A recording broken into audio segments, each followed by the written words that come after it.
সালাতের অর্থ হচ্ছে নিকটবর্তী হওয়া, মুখ ঘুরানো, মুতাওয়াজ্জা হওয়া। ওই যে হযরত ইব্রাহিম আলাইহিস সালাম বলেছিলেন, ইন্নী ওয়াজ্জাহতু ওয়াজহিয়া লিল্লাযী ফাতারাস সামাওয়াতি ওয়াল আরদ। জানেন আপনারা?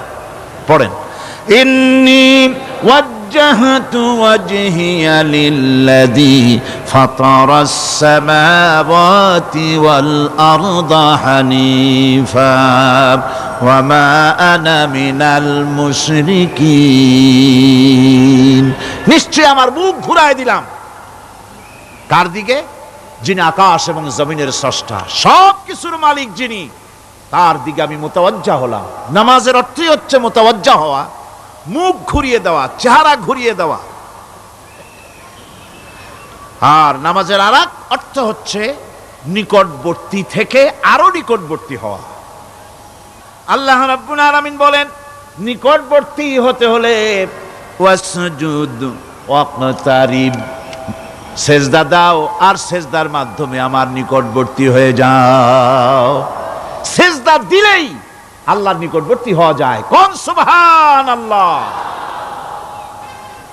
সাহাবী, আল্লাহ নবীর সাহাবী প্রশ্ন করেছেন, নবীজি, বান্দা কখন আল্লাহর নিকটবর্তী হয়ে যায়?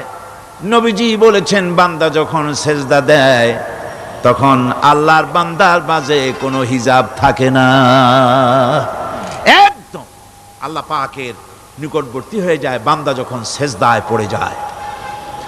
সুতরাং নামাজ হচ্ছে নিকটবর্তী হওয়া, সালাত এটা হচ্ছে নিকটবর্তী হওয়া। নামাজ ফরজ হওয়ার কারণ হচ্ছে এই যে মানুষ আল্লাহর বান্দা বা গোলাম হিসেবে সৃষ্টি হয়েছে, তাই একমুখী হয়ে এর বন্দিগি করা এটা হচ্ছে তার স্বাভাবিক একটা প্রকৃতি।